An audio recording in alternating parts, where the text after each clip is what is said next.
Hi, I'm Heather Wolfe. This is for my first credit. I only need one credit just so that I can get my plus 30. So here is what I'm going to show you for collaboration. I was a part of this year, and this was the first. And in time we tried this in school, we picked like 5 or 6 of some of our best teachers, and then we met so that we could be. Our administrator asked us to meet so we could provide collaboration opportunity to the rest of the staff and kind of going along our goals. So I'm going to just show you this as kind of like what was part of this. And then, so we did a tweak of the week.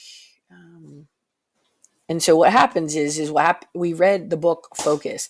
And so we pulled information out and then we made these, I'll show you these little slips, and they were different colors we could put in people's mailbox about different things to try. So this is with setting a purpose for reading, reflecting what it is that you're doing as a teacher, and how to implement some of those things to get you started.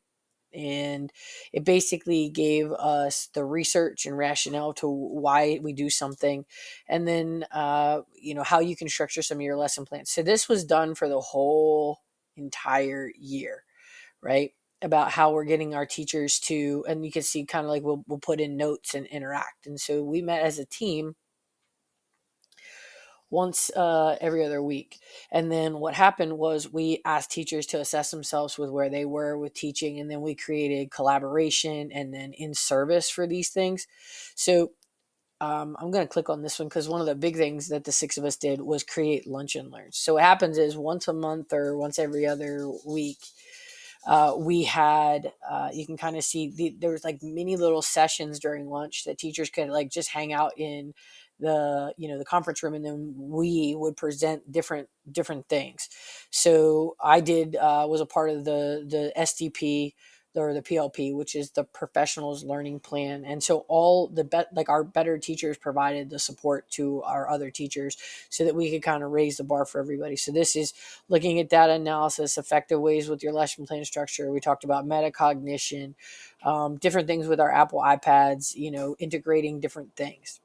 And so you can kind of see, like, this was one of my favorite ones, sharing is caring, which is basically everybody brings their lunch and we just talk about some of the best things that we do as teachers.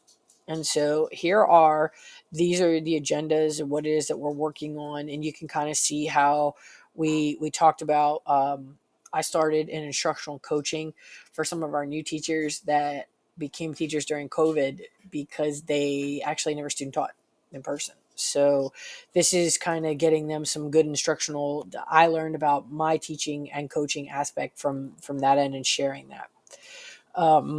Looking at our visions, looking at other things, and then you can see like tweaks of the week and lunch and learn. What were we doing? What were those things going to look like? And you can see that we met all these times, and each time we're looking at, data drive. What is it? Data driven. What are the results that we're getting? Where do we see ourselves?